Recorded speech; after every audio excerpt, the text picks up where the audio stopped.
Free Books Tube is glad to produce, publish and offer Training Your Thought by Manly P. Hall. We have an interesting subject this morning that comes down to the daily living of the things we believe. I've often heard people have very eloquent discussions on principles and ideals, but many of them are still in trouble themselves. They are unable to escape from habit patterns and from the traditional backgrounds from which we have all come, in one way or another. I suppose that the present generation is one of the most complicated in the history of humanity. Not only is it complicated because of the rapid advancements in various fields of scientific progress, but it is also complicated by a general revolution against tradition. Most people are blaming tradition for the conditions that they are in today. They feel that, in some way, we were prevented from growing in the very early years of our culture. Actually, however, most of the traditions which have survived have some foundation in facts, and facts do not change easily, readily, or quickly.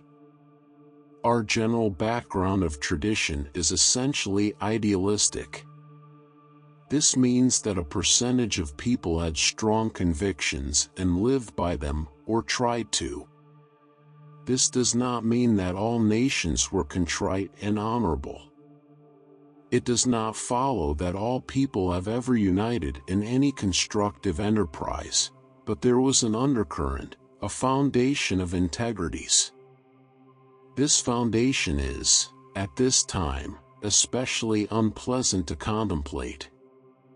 We do not want to re-establish the foundations of survival. We do not believe any longer in the golden rule. We talk about it, we write about it, but when it comes in conflict with personal interests, we forget the traditional integrity that is at the basis of our civilization. Nearly every great teacher of the past has brought us a traditional integrity. They have all done their best to call to our attention the realities of values. In most instances, some listened to them. In many cases, they were persecuted and martyred, but out of it all came a lingering stream of ideals that simply refused to die, and these ideals were the integrities upon which modern life has been built. But integrity often interferes with selfishness. It interferes with being exactly as free as we want to be. We were willing to fight and struggle desperately to get physical freedom, and most persons have achieved a considerable degree of it. But this personal freedom has not been brought under the censorship of integrities. We feel that we can do anything we want to, but we do not curb, integrate, or educate the desired structure within ourselves. So today, we are confronted by a complicated situation that is disturbing and frightening millions of human beings. According to some late statistics which we have received, the world this year has increased its population by 82 million. Looking forward into the future at a situation of this kind is very disturbing because every year where populations increase, sacrifices must be made. In order to maintain this increased population, each individual has to work a little harder, gain a little less, give a little more, and be more patient than ever before. He is also going to find continual encroachments upon all the materialistic values that he has become accustomed to. The greater the population, the more each individual must give up personal ambitions. If he does not, the entire structure will fall apart. Everyone today is a little bit disturbed, some very much disturbed, by the complete collapse of our social system as we know it, the failure of a political system, the disabilities of our economic structure, and the continual danger to the personal life of the individual. So, out of this comes anxiety, a continually increasing negative approach to circumstances. Today, there are probably more worriers than ever before in history. Of course, this is partly due to the fact there are more people than ever before in history, but the percentage of worriers is increasing every day. Hardly a day goes by in which individuals do not come face to face with what to them is solid proof of the failure of their system of life. This is something that is bound to cause anxiety, but we also have to realize that these happenings are not accidents.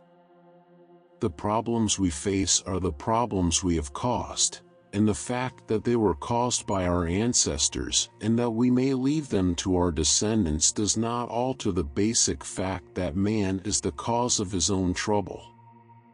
Trying to work with this situation tells us very simply that the only cure for the problems that man causes is that man stops causing them. He must, in some way, change his own approach to existence. Of course, the first thing that comes to mind with this idea is that we must elect someone to do this for us. We must appoint someone to think for us and to have the authority to help other people see the light and, at the same time, leave our private interests alone. These must not be disturbed. So, we have today a tremendous desire for some heroic personality. We would like to see the skies open and the Holy Trinity take place. As this is highly unlikely, we have other problems and ways of approaching this situation. Admitting that we are living in the day of the great headache, the question is, what are we going to do about it? Are we just simply going to have one headache after another as long as we live? Headaches due to worry, anxiety, misunderstanding, misinterpretation, and antagonisms of all kinds. These headaches, unfortunately, do not stay in the head, they come out into other areas of our lives. This headache that we have, this grand head problem that worries us, is affecting every aspect of society. The worrier is already on the way toward being sick. Now, if worry was what was intended, it would be unlikely that it would cause illness and be destructive to the human being. We must therefore assume that worry is not the answer. Worry is only a means of complicating the difficulty.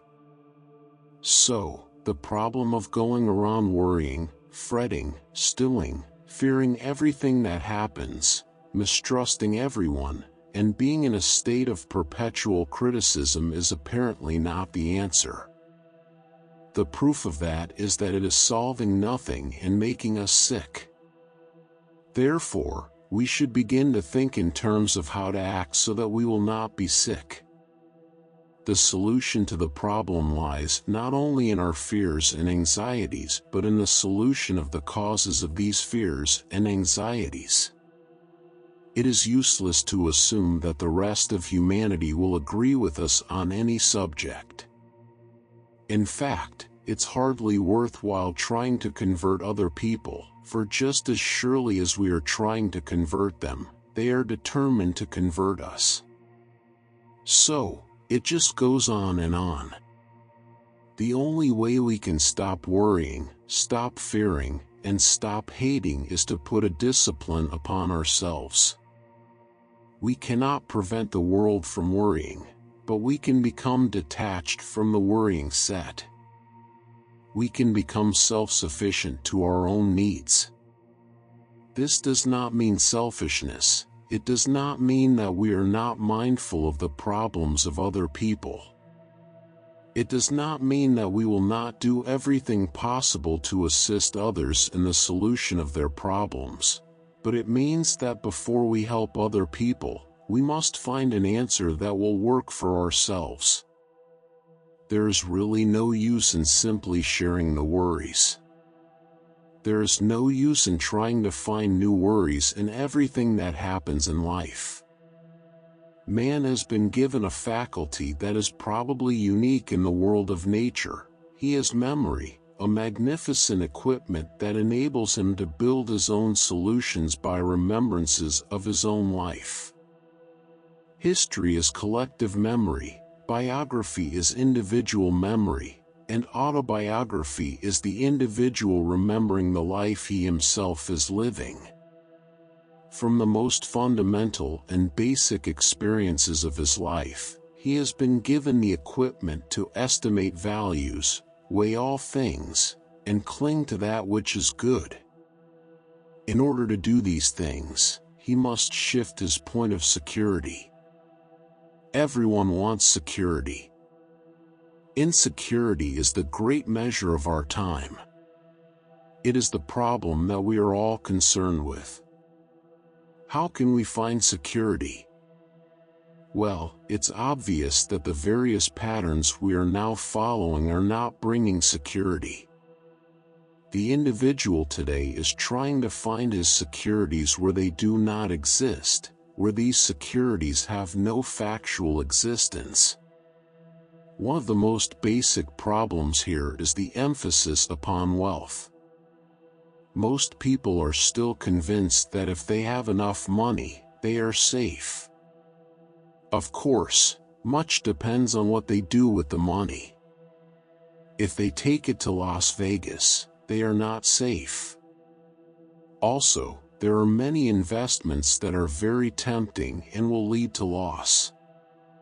But essentially, the individual feels that if his income and his economic status are secure, he has nothing to worry about. Facts are against this conclusion. For I have known a great many wealthy persons, and probably most of you have also known many who are more than comfortably fixed, who are worrying worse than anyone else. They are worrying because their wealth has been destroying their children, breaking down their homes, and making themselves sick.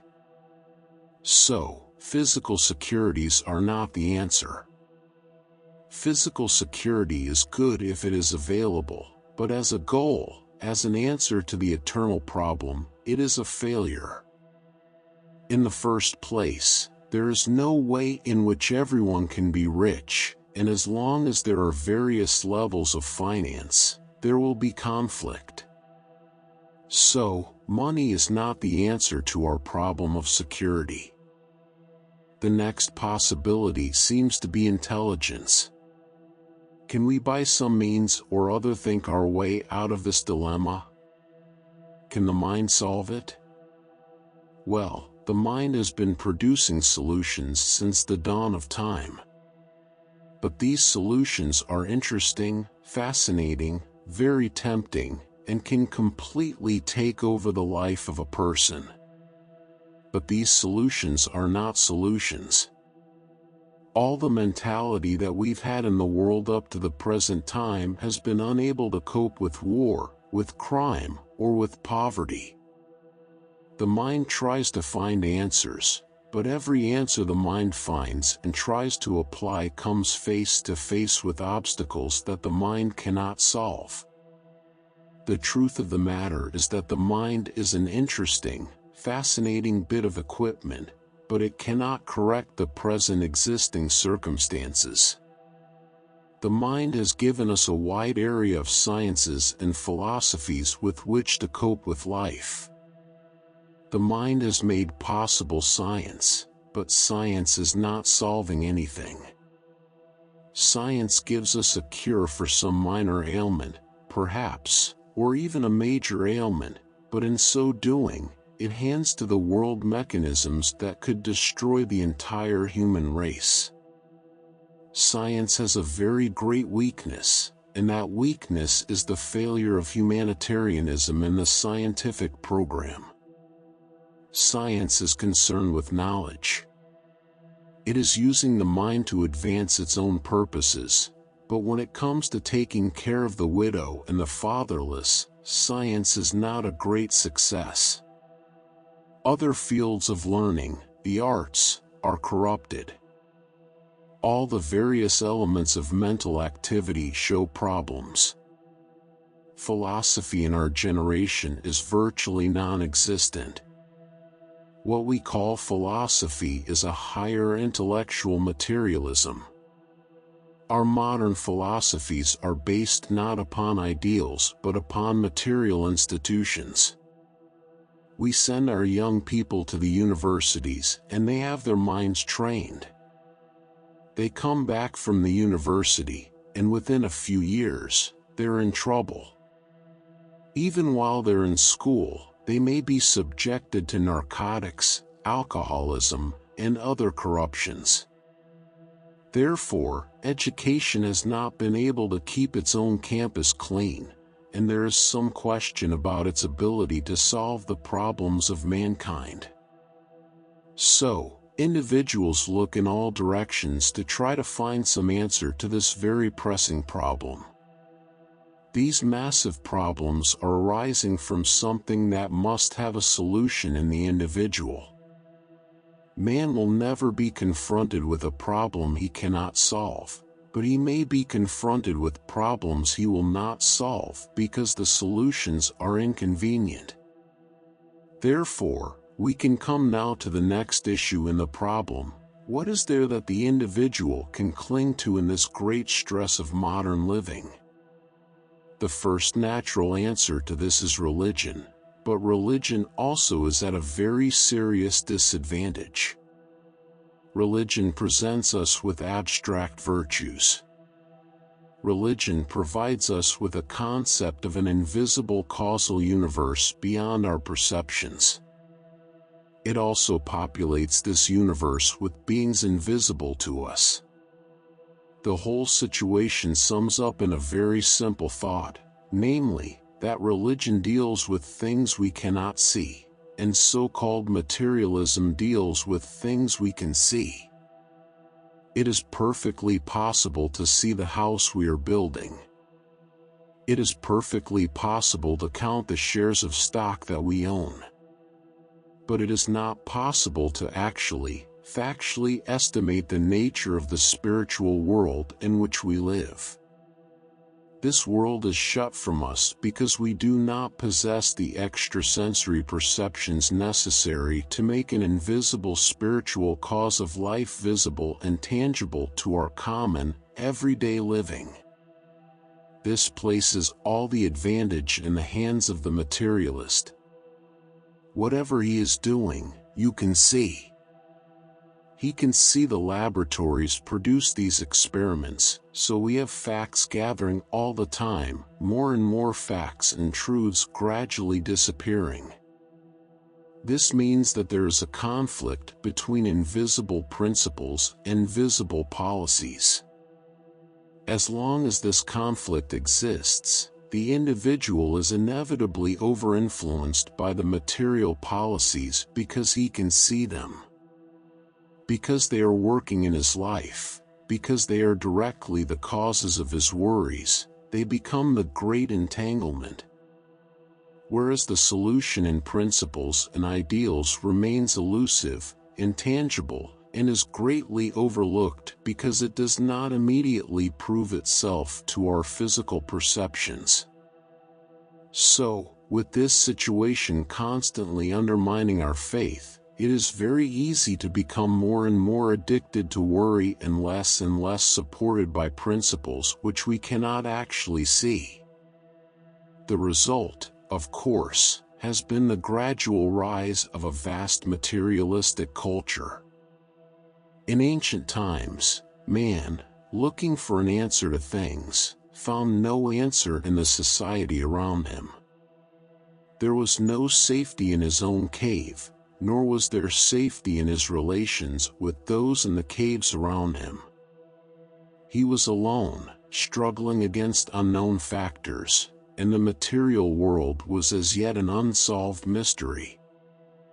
Therefore, because he knew very little about the physical universe, he was still able to cling to the spiritual integrities of his tribal beliefs. As he knew more and more about the material world, he became increasingly involved.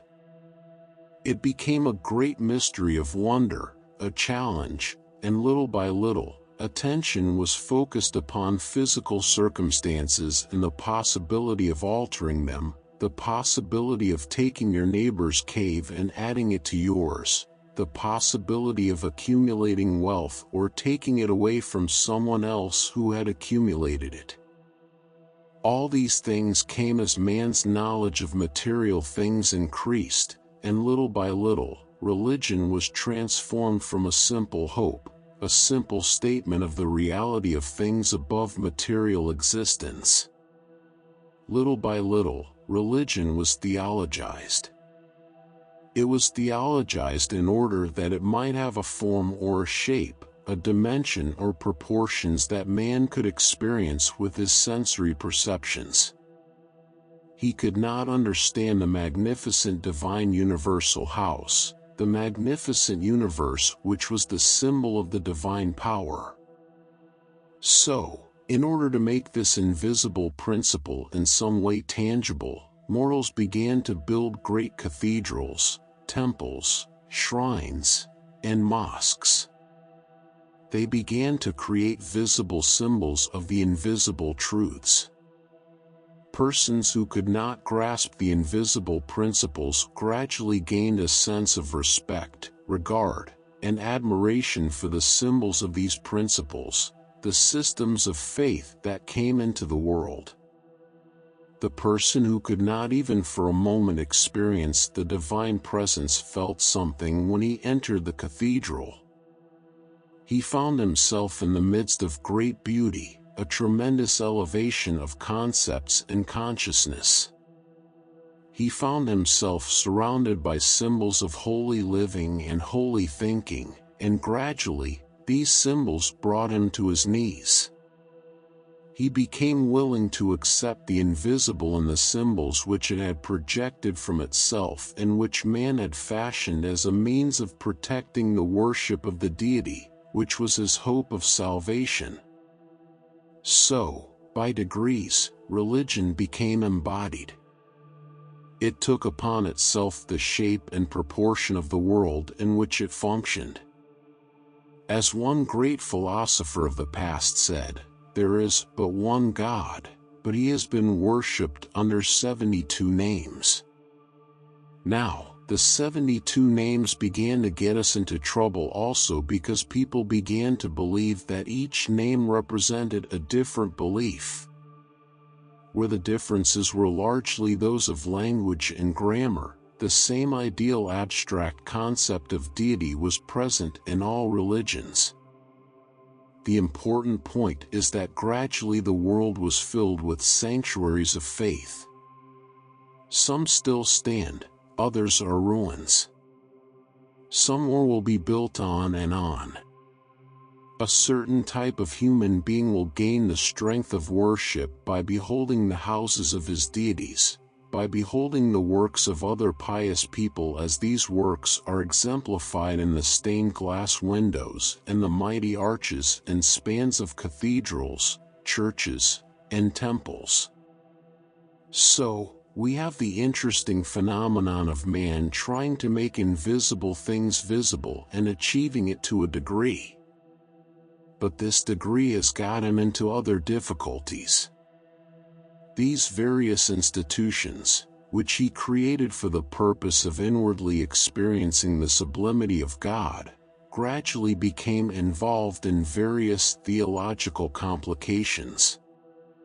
These complications attempted to standardize men's beliefs, to force them to accept certain doctrines or policies regardless of their own internal attitudes or concepts.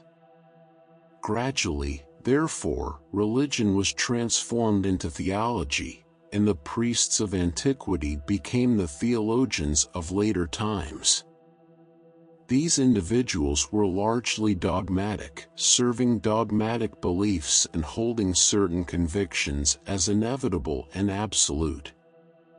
This transformation continued until the time of the Universal Reformation, which brought an end to the medieval world.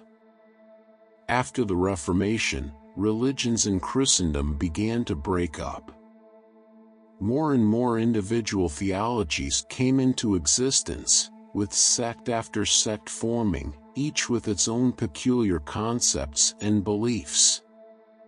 These sects have been locked in intense competitiveness and the belief that they are right and that others must bend to them. This continued until the Age of Enlightenment, the Age of Humanism.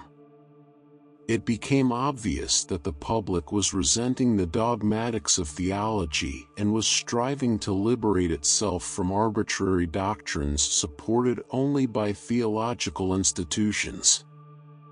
These doctrines came into conflict with human interests and attitudes. As a result of this conflict, we saw the rise of science and the basic antagonism that developed between science and religion in all its forms.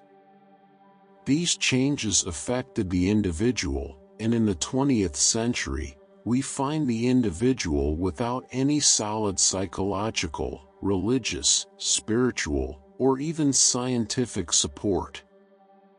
The world is dominated by millions of people, each with ideas of their own, which cannot be reconciled with the ideas of anyone else. Instead of having a solid unity upon which to build, each individual is under the pressure of a common dissimilarity. Everyone is trying to do their thing in their own way, often at the expense of others. Now, in the closing years of the 20th century, we find ourselves with practically no solid foundation. We are searching for various integrities, and it has been obvious for a long time that science is not going to solve the problem of man's salvation. If science extends the length of life, it only gives the individual more years in which to be miserable, as it does not give him any good reason for the life he has. It does not make his life useful, happy, pleasant, or constructive. It helps him physically survive but does nothing to make his survival important or useful to anyone. The idea that he will be remembered by his descendants is a vanity, just as we do not have particular regard for our own ancestors. It is all a problem of floating on the surface of an unsolved mystery, and in this condition, many people simply give up. They see no longer any reason for anything. Yet within themselves, they have the faculties necessary to discover the reasons for almost everything. But because of traditional attitudes, the limitations of our educational system, and the corruptions of our economic and political structures, the individual has no moral support to try and improve himself.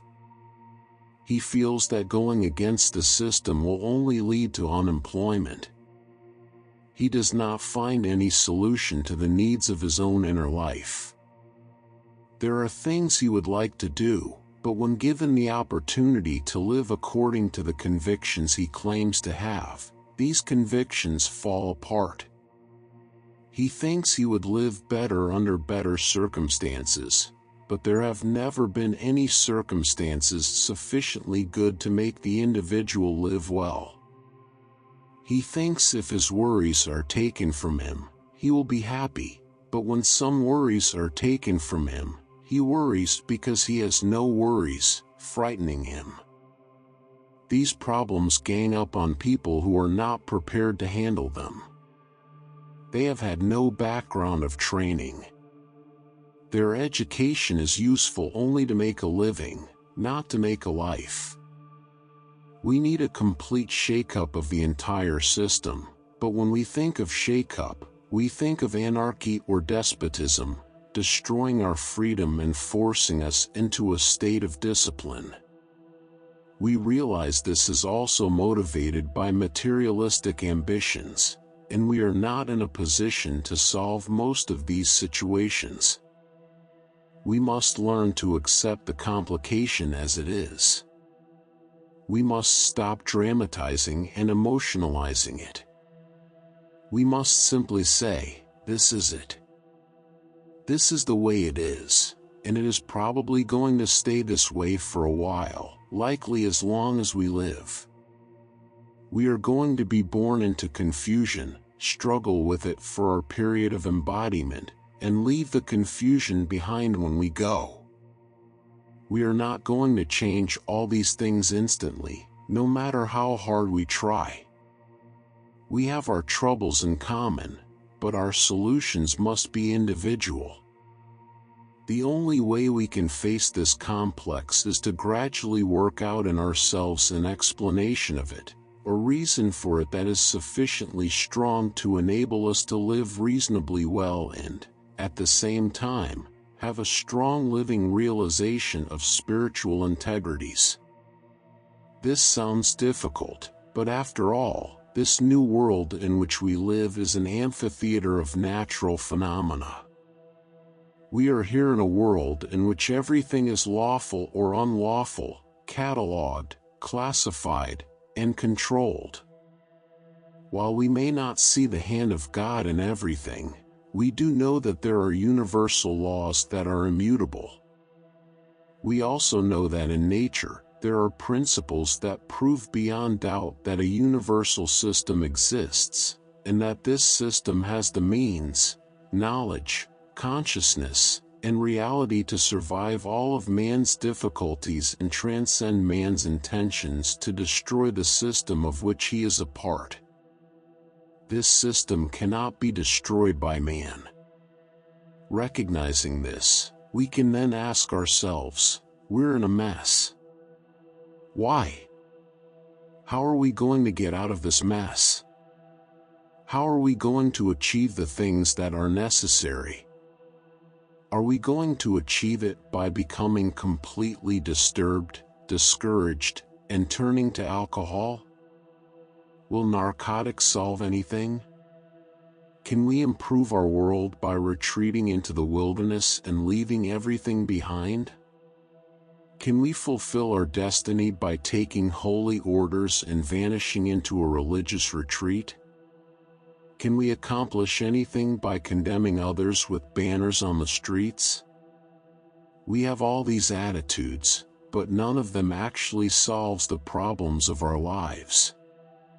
Today, many groups engage in activism, constantly parading and objecting, yet out of it all comes nothing but a great headache. Why? Because this is not the answer. It is not the way we were intended to do it. Until we get down to facts and realize what is necessary, there will be no answer. When we appreciate the answer, we realize that all the misery we've had was worthwhile. It was the only way nature could educate a wayward creation and bring back its prodigal children to realize its wisdom and love. This is done by allowing them to face problems they cannot endure any longer and discover that they cannot solve problems greater than themselves. If this begins to trickle into our consciousness, we start to build a foundation, not a final solution, but a foundation that will enable us to live our days in a comparative state of acceptance.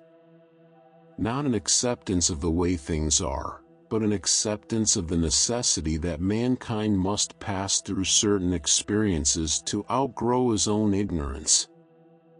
The individual can then live day to day, observing, reflecting, thinking, feeling, studying, and doing everything possible to understand the reason for current situations. By finding reasons, he will gradually rescue his mental and emotional complex from futility, from the belief that everything is wrong, that there is no solution to anything, and that he was born simply to suffer and die. Instead of giving up in despair, the individual must accept the challenge of personal change. He must make certain adjustments in himself, releasing his energies from despair and despondency and focusing them on understanding life, the way things must be, the way they should be, and the way they will be regardless of what man does. If we understand that we are being disciplined, that the individual is encouraged to correct his mistakes and stop making similar ones, he will then perhaps have more energy for a solution. There's a lot of work to be done in this world, and there is a great need for united effort. However, despondency, neurosis, pessimism, and other negative attitudes impoverish the resources of the person himself. When he centers his mind on futility, he finds it everywhere, becoming more futile in everything he does. He becomes discouraged, firmly believing that this world is of no value, and if despondent enough, he may even contemplate suicide. But with all this contemplation and negation, nothing is accomplished except the disintegration of personal existence. Taking this as a basis, the individual should begin to observe the working of universal law in his life's occurrences. He must start to see reasons for things he now regards as mere miseries and realize that he lives in a world of lawful procedures that he must abide by. On some levels, we are beginning to get a little wiser, but there hasn't been a general improvement. One field where we seem to be getting a little smarter is nutrition. We have finally discovered what we should have always known but didn't need to know until we broke the rules.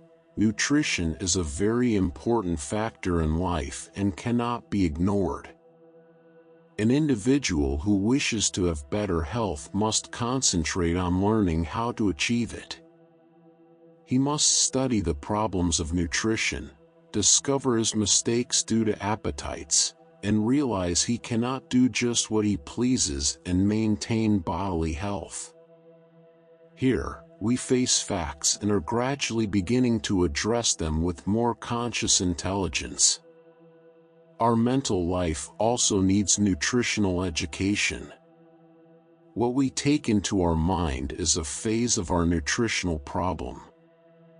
If we take in wrong thoughts, we will be just as bad off mentally and physically as if we ate improper food. Individuals can be allergic to attitudes, and everyone is allergic to negative thinking. It will never help and almost certainly hurt. While one may live through it and even reach an old age, they will extend the period of disappointments, disillusionments, and disasters for themselves. Therefore, with nutrition being factual, an individual's mental life also needs discipline and adherence to the laws of mental nutrition. He breaks these laws daily in front of his television or during various activities he considers essential. He takes in a constant stream of bad food, mentally and physically. If he takes in contaminated mental food, he will not be safe. Most of the mental conditions of our society lead to a problem of contaminated thinking. However, a person doesn't have to take this on. He can live in the midst of it without becoming contaminated. There is no law that says it is necessary, inevitable, or irrevocable for an individual to become an alcoholic. There is no reason from heaven or earth why an alcoholic has to drive a car under the influence of alcohol. These are choices we make ourselves, and our worries are just as futile and useless as these other habits. There is no law that says we have to be frightened. There is no law that says we must have a world that conforms to our desires, or else we will be miserable. There is no law that says we must be happily married, have pleasant relatives, or obedient children. These factors are not inevitable necessities. Therefore, we cannot resent or reject the opposite when it comes along. Every relationship has lessons to teach. We are indebted to our families for valuable knowledge, and our children are indebted to us for inevitable truths. These are common necessities of life that we can reject, allowing prejudice, criticism, and condemnation to destroy the integrities of relationships. But this is not necessary, it is a choice we make. We may have had our personal conceits rebuked in some way and never forgive the person who did it. If our relatives do not meet our expectations, we may choose not to speak to them again. This lies within our own situation. None of the problems in our personal lives can remain unchanged if we determine to change them. There are responsibilities we may not be able to dispose of, but we can transform them into opportunities. We can do anything we want with the problems of the day if we place within ourselves a major rod, or ruler by which to measure the events of daily life. One situation many face today is unemployment and its related issues. We sometimes have to give up luxuries we consider indispensable. Many people cannot give up anything without falling apart, yet when they pass on, they must give up everything and accept this fact. Everything in life can be understood, reevaluated, and accommodated if we make the effort. Therefore, if we are good worriers, as most people are these days, we should take some of these worries and see what we can do about them, how we can change our thinking in relation to them, recognizing that a problem is a challenge, not a disaster. We cannot always solve every problem. However, encountering a problem we can't solve is highly educational. It proves that we are not infallible, a discouraging discovery, as we wish to believe we know everything necessary and do everything required. Realizing our own fallibility can be one of the most important lessons we learn. It provides the opportunity to recognize that what we consider the proof of our wisdom may merely be the pressure of our own egos determining our actions. For instance, we may find that our advice isn't always good. If our advice isn't good, why? Is it because we haven't had the opportunity to learn? Is our advice based entirely on personal experience?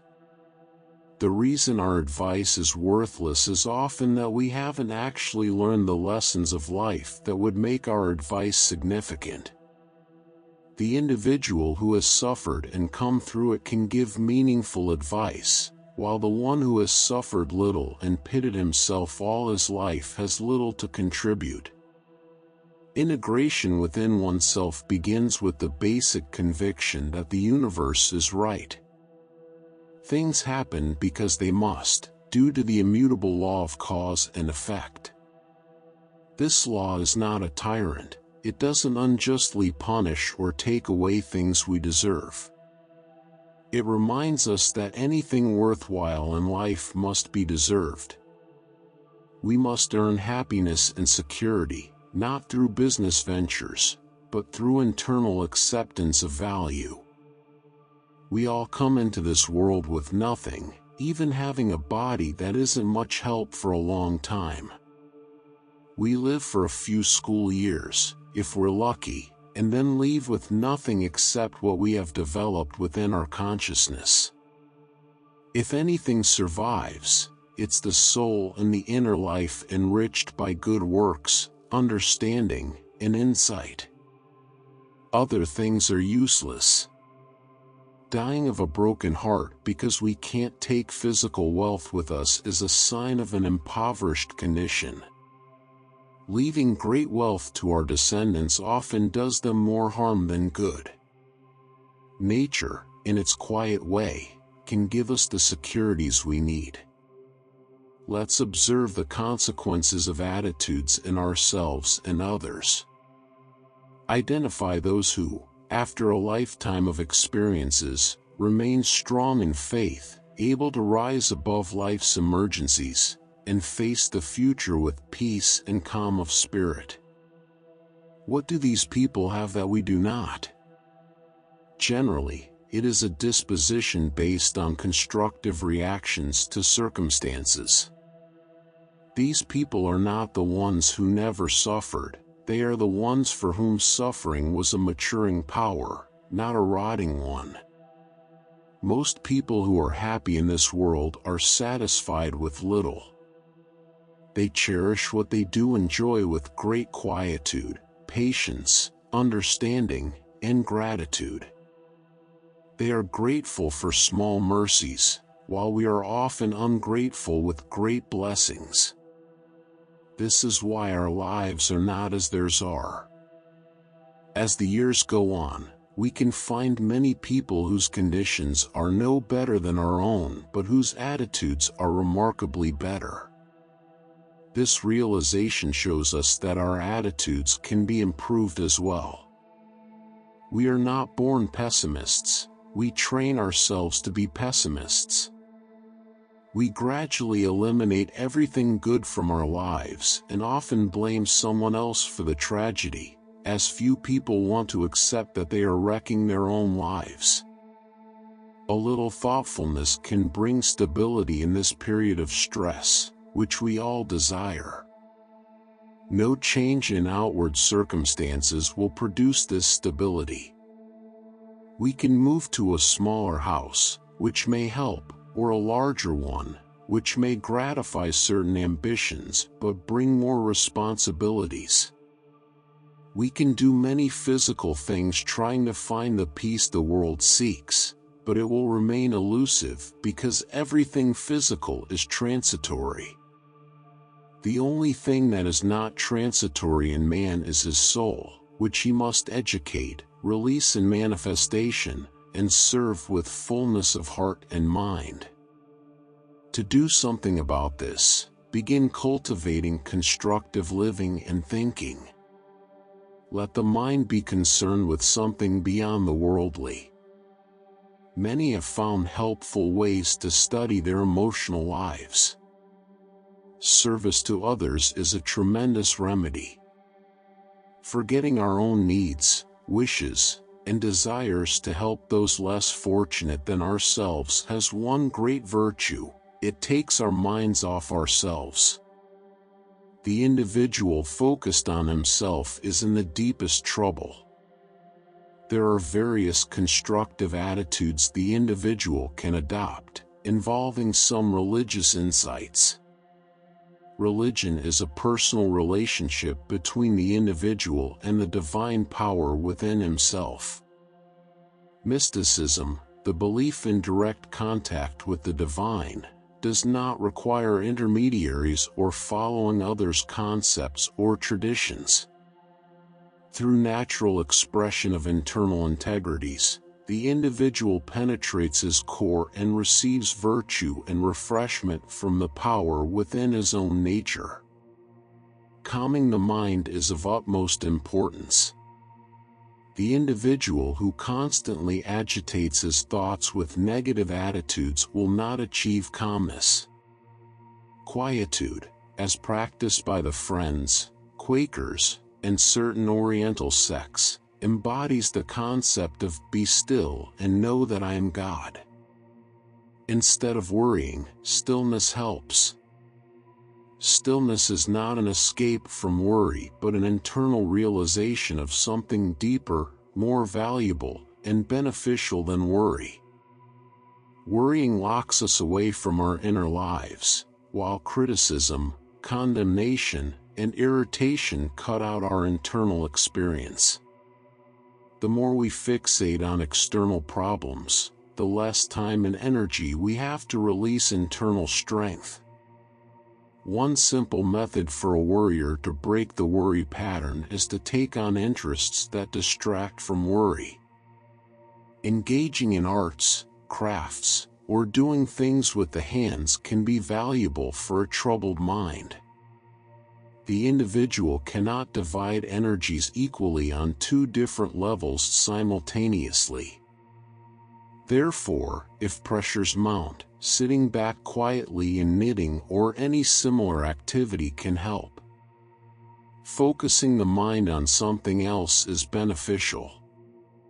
Poetry and inspirational literature can also help, bringing gentle messages of peace and contrition to a tired person. Gradually educate your mind to see the good in things and observe progress. Seeing the good does not mean reverting to old habits, but realizing that experiences are meaningful and that we grow from what happens. A misfortune is not a blight but a challenge upon our resources to grow. Avoid the tendency to escape growth through economic means, travel, or changes that do not address the facts directly. Achieving inner peace allows for re-education, though it may take time, as re-educating oneself might involve addressing patterns from past generations. To get to the root of some of it, your families have been made up of warriors. Everyone has struggled for something they either didn't get, lost afterward, or perhaps even got, but no longer wanted. These things you have to work out in your own life, in childhood, education, marriage, relationships, business, children, and everything. We have been taught to be concerned in the sense of being irritated. We have been taught to be critical, to dislike rather than accept the major occurrences of existence. We consider change a disaster, when no change can be the worst disaster of all. With these concepts working in us, we must strive for the beginning of security, which is a quiet, perspective relationship with life. When something happens that has caused us to be angry for the last 50 years, the best thing to do is take a deep breath, relax, and keep quiet. Instead of answering back and starting an argument that might go far enough to break a home, say nothing. Let the thing die quietly without adding anything to it. Never put salt into an open wound or try to argue faster or better than someone else. That is how wars are made, people and nations out-arguing each other, each certain that its ideas are best and the other is wrong. So, in doubt, be still.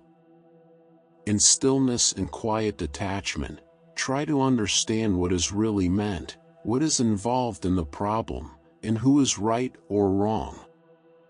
Little by little, things become symbols of value instead of symbols of loss.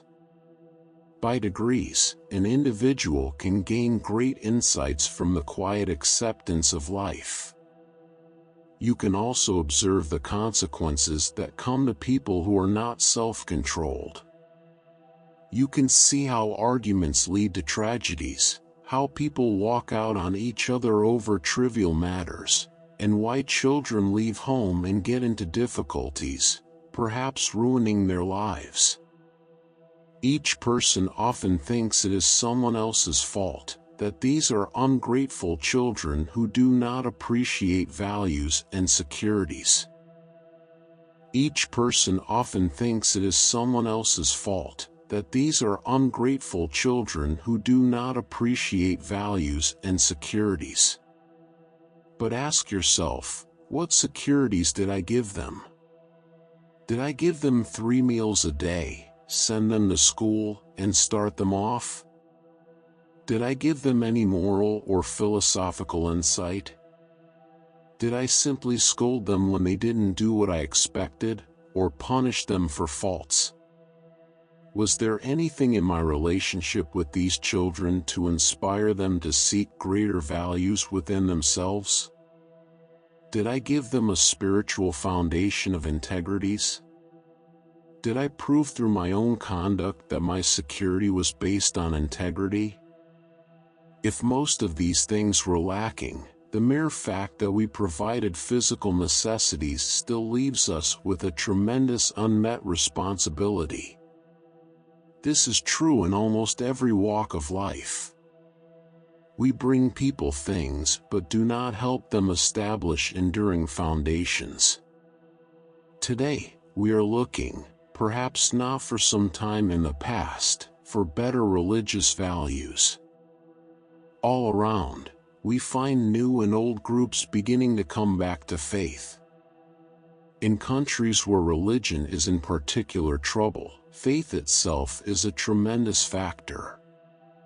Even though politically these countries may not allow full religious freedoms, they cannot take away an individual's internal life.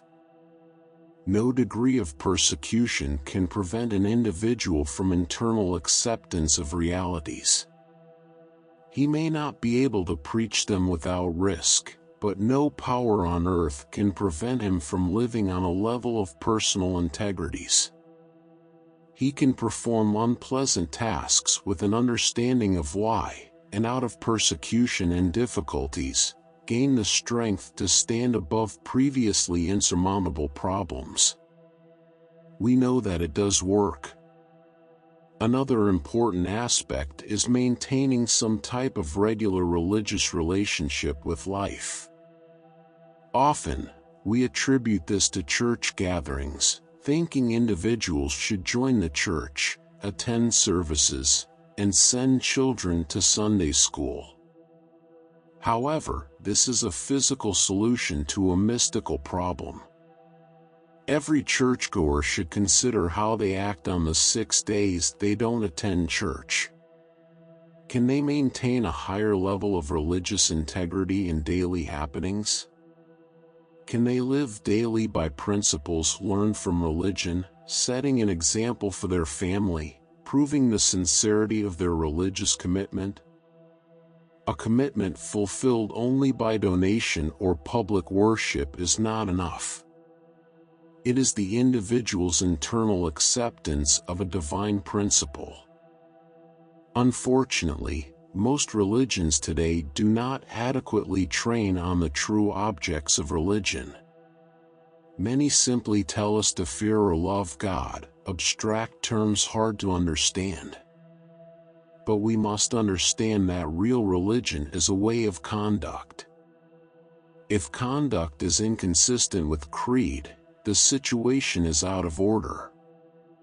Religion in all matters is to have a constructive relationship with life. It is the power to see God or good in daily occurrences. A truly religious person becomes grateful for life's privileges instead of beseeching deity to take away their proper responsibilities.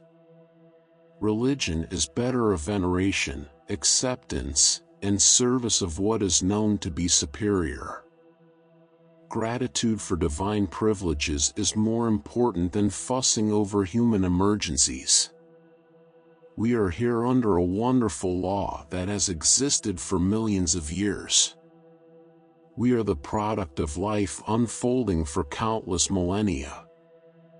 We are here to unfold a divine spark within ourselves. Every noble, beautiful, and wonderful deed we perform is part of releasing the eternal God within us.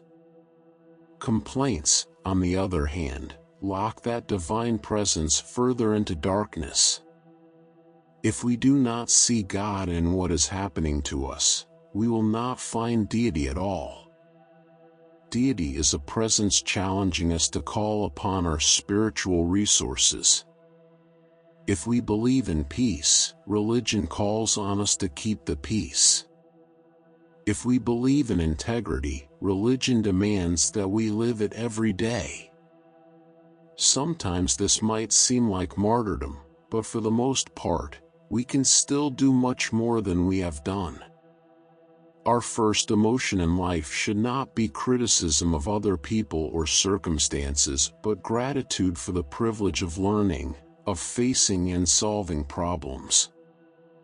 It is a privilege to live above disasters and catastrophes and to recognize the divine power and infinite love that rule all things.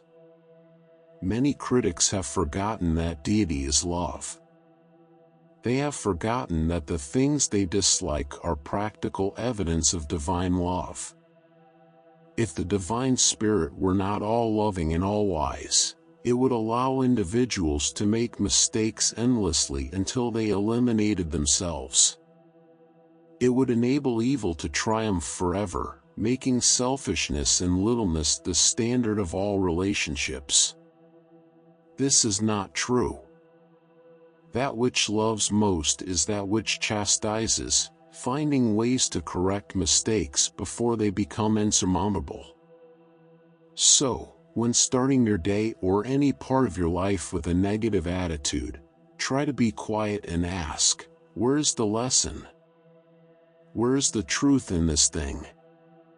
What can I do to ensure that my faith is stronger than the emergencies of living? Prove to yourself that your inner resources can carry you through any emergency. There are no true emergencies. Sickness and death are not emergencies. What is an emergency is making a bad decision because we have forgotten the principles upon which our lives should be built. Natural events are not emergencies. It is not an emergency to grow older or to give up certain privileges as years go by. As we grow older, we have the right to live according to a longer perspective of experience and make decisions that the young cannot yet make. In every part of life, youth, age, all periods, we live within a pattern of divine purpose. Fixing this thought in our minds helps us avoid worries and excitements. We are worried today about economics, and we always will be as long as we worship economics and the dollar as deities. This worship leads us to trouble, just as worshiping the golden calf did.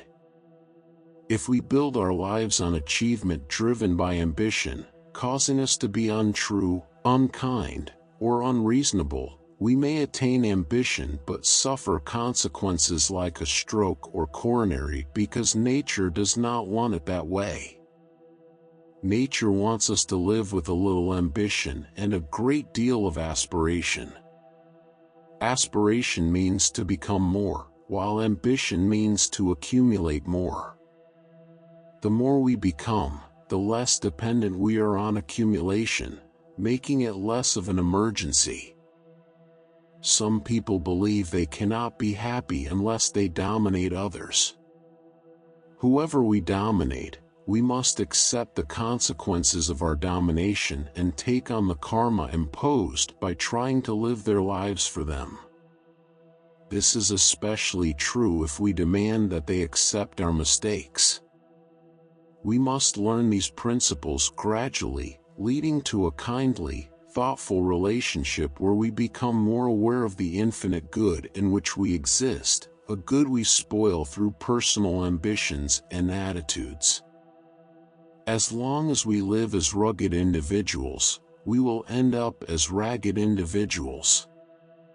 If we put career and monopolistic achievements ahead of everything else, we are breaking the rules. Breaking the rules long enough will eventually break us. There is no way to do right and fail or to do wrong and succeed. In the emergency of the 20th century, the Tower of Babel we have built will eventually fall. This will not lead to oblivion but to the need for reconstruction of a world devastated by false attitudes. If someone has been an alcoholic for 20 years and decides to overcome it, it requires tremendous willpower, personal suffering, and possibly hospitalization.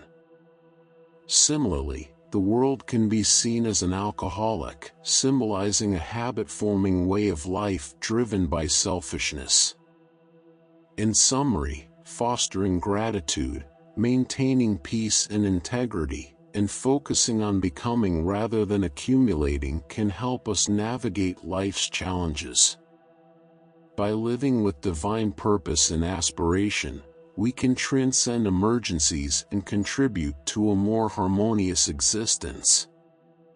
We are part of a grand pattern where everything we've done, thought about, and lived for has been dominated by self-interest. This self-interest follows the law of what we want to do, not what we should do, regardless of consequences. These consequences are inevitable and will always be there, and no one can eliminate them. If our habits have been bad for several thousand years, it doesn't change the fact that they are wrong. No matter how many vices we cultivate, none will become virtues. Mistakes remain mistakes indefinitely. Legislation or societal norms cannot change this. The only way to overcome mistakes is to correct them. By adopting this mindset, we can relax a little. We can strive daily to be what we are supposed to be, kind, well-intentioned, humanitarian persons with as much mutual affection as possible for those we know little about. Through kindness, fraternity, cooperation, and a constant search for something better, we can realize that a successful life is dedicated to service, not accumulation. This approach can smooth out worry, fear, hatred, and struggle. Many seek help from physicians, mentalists, psychiatrists, and healers because they cannot live with themselves. Their personal feelings have made them so sick that they verge on psychological disintegration. This misery comes from their own minds. By changing their attitudes and thinking, they can be as happy as they are now miserable. They will discover that the causes of misery are their own mistakes. Stopping the mistakes will bring happiness, not the happiness of riotous living or spending fortunes on luxuries, but the quiet, peaceful happiness of a normal person, regardless of economic status. This happiness comes from good work, being busy, doing our share of the world's labor, and doing honest work for fair remuneration. Living according to the eternal laws that never change, beyond just the laws of man, brings strength to face whatever happens. We cannot plan for everything, but losing all material things does not mean losing everything. If our heart stops for a moment, we lose it all anyway. Material things are not permanent, whether we lose them now or on our death day. The real difference is whether we use things without abusing them and, regardless of material estate, keep faith with the principles upon which the world's survival depends. It is better to prove we are good, religious people by living a quiet life and spreading confidence. We should not build up others' negative thinking but encourage them to find the truth behind their actions. We may not always succeed, but we shouldn't add our negative thinking to theirs. Living only with their own negative thinking is bad enough, but adding ours makes it worse. The best approach is to always be peaceful, constructive, and find the good in things as they are. Discover the lesson each experience teaches and the superior existence it points to. Serving the ego leads to more problems, but serving the soul within, the God within us, brings peace, happiness, and alignment with the grand plan we are part of.